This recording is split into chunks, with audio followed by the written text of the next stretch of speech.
বাংলাদেশি জাহাজ এমভি আবদুল্লাহকে ছেড়ে দেওয়ার পর তীরে যাওয়ার সময় সোমালিয়ার ৮ জলদস্যুকে আটক করেছে দেশটির পুলিশ। জাহাজটিকে স্পেন ও ইতালির নৌবাহিনীর ২টি জাহাজ পাহারা দিয়ে আবুধাবির একটি বন্দরে নিয়ে যাচ্ছে। এদিকে রয়টার্স বলছে প্রায় ৫৫ কোটি টাকা দিয়ে মুক্ত হয়েছে এমভি আবদুল্লাহ, যদিও এই দাবি প্রত্যাখ্যান করছেন নৌপরিবহন প্রতিমন্ত্রী। আর পররাষ্ট্রমন্ত্রী বলছেন সরকার ও কেএসআরএম গ্রুপের মধ্যস্থতায় মিলেছে মুক্তি। গেল ১২ মার্চ ভারত মহাসাগরে সোমালিয়ার জলদস্যুদের কবলে পড়ে বাংলাদেশি জাহাজ এমভি আবদুল্লাহ। দফায় দফায় চলে যোগাযোগের চেষ্টা।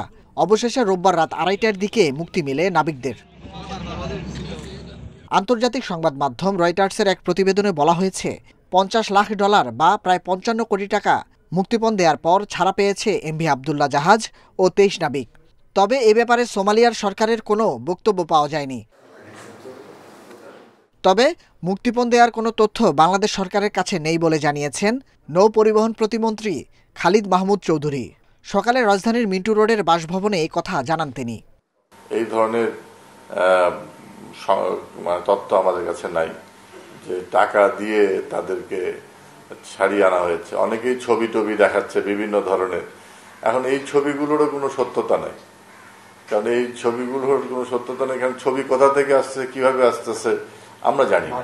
এদিকে বিকেলে রাষ্ট্রীয় অতিথি ভবন পদ্মায় এক বৈঠক শেষে সাংবাদিকদের প্রশ্নের জবাবে পররাষ্ট্রমন্ত্রী জানান, সরকার ও মালিক পক্ষের সহায়তায় জলদস্যুদের কবল থেকে এমভি আবদুল্লাহকে মুক্ত করা সম্ভব হয়েছে।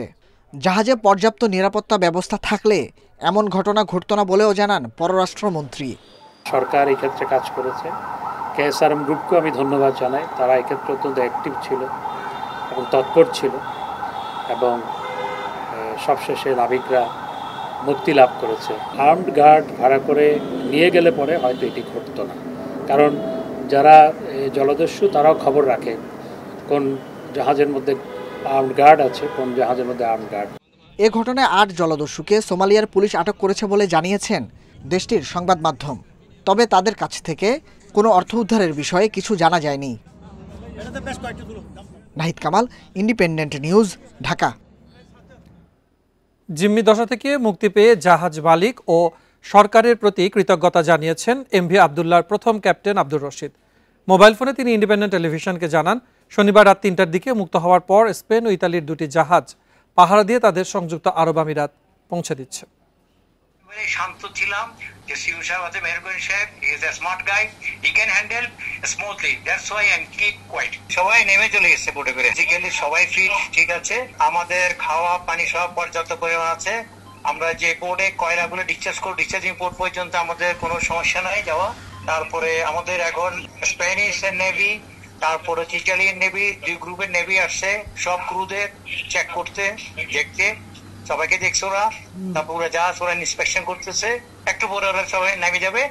তারপর ইটালিয়ান যে জাহাজটা ওটা আমাদেরকে এসকর্ট করে নিয়ে যাবে একবার সেফ জোন পর্যন্ত। মুরব্বীদের দোয়ায়, গরিব মানুষের দোয়ায় ইনশাল্লাহ আমরা মুক্ত হয়েছে, সুস্থ হবে সবাই, কারো কোনো ক্ষতি হয় নাই।